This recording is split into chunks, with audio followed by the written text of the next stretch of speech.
My scars. I call them Ugly Betty and her sister. This journey started, I saw a mole on my knee. It looked so cute. It was the cutest thing and I was like, yes. So I was always showing it off and it started to grow and it changed form and I was like, well, that doesn't look the same anymore. But I ignored it. And then it started being more painful and I couldn't understand why, because to me it's just a little more. My friends, black people, we call it kuku. So we're like, kuku eh, And little did I know that, there was a whole thing behind it. I knew then that I had to do something about it, but I still took another year to eventually go in and go to the doctors and get it checked out.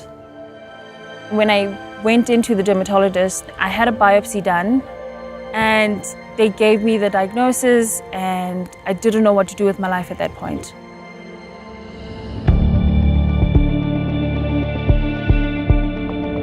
I was trying to figure out what skin cancer was, what it meant to me as a black person as well, to have this so-called white people's disease. Because we have that belief that, cancer is a white, old person's disease, and now here I am, a young black girl.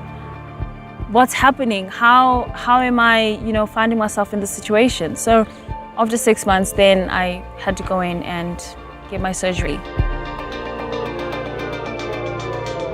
With skin cancer, more so malignant melanoma, it's such a dangerous form of skin cancer, and I was so fortunate that with my treatment I didn't have to go through chemo. I just had the surgical option and I didn't have to go through radiation as well, so I felt like I scored there, But the after effects of it are still with me to this day, because I have difficulty when I'm driving sometimes.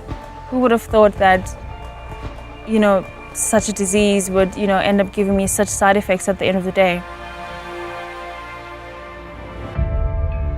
So I'm 2 years cancer-free now, which is fantastic.